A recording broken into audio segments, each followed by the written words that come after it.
TIFU by beating up my stepfather.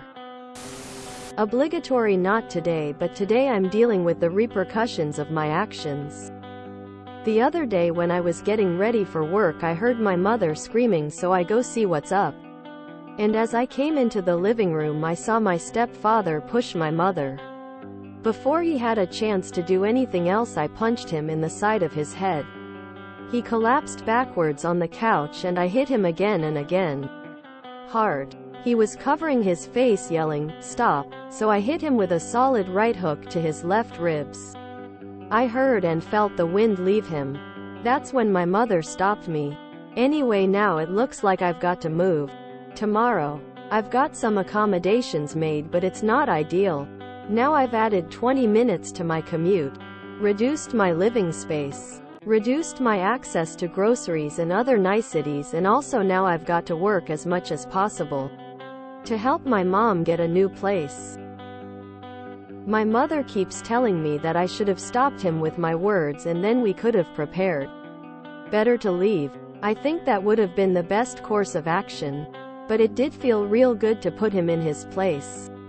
My mother is afraid that he'll try to get me back. And I kinda think the same.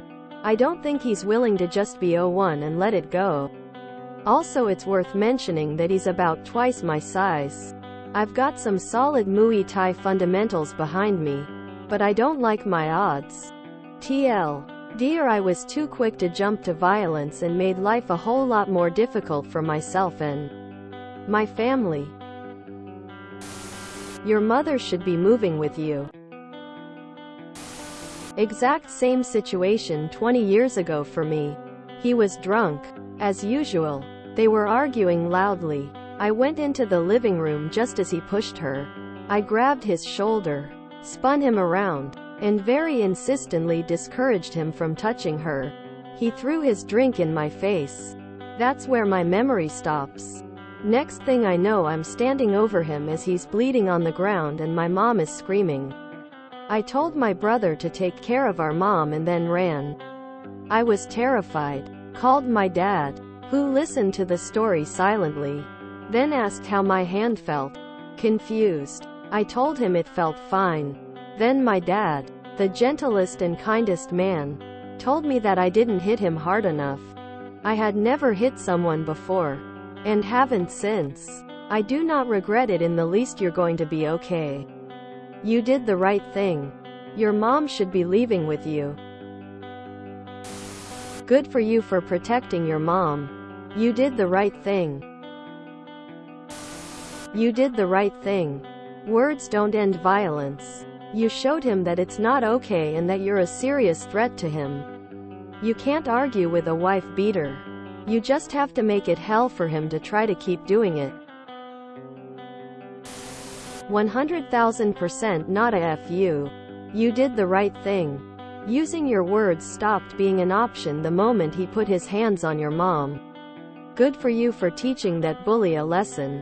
The world needs more people like you.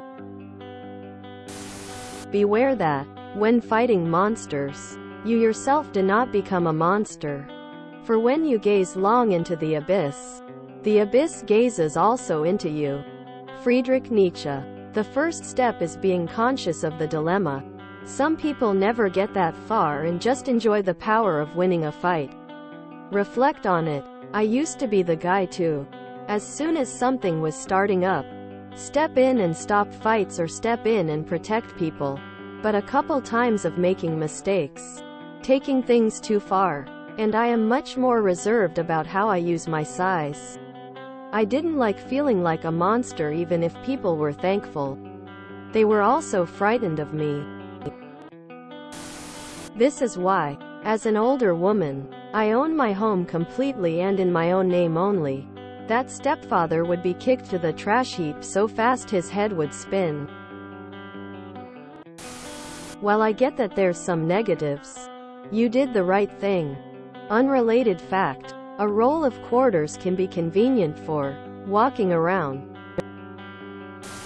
As a father, if I'm not in the picture for whatever reason, I'd want my son to protect his mother by any means necessary. Maybe stepdad's ass getting kicked will make him think twice about hurting the next woman. One would hope. Godspeed, brother man. No matter what happens, that was right. You're your mom's protector and she knows that. She must love you so much. Strong doesn't win the fight.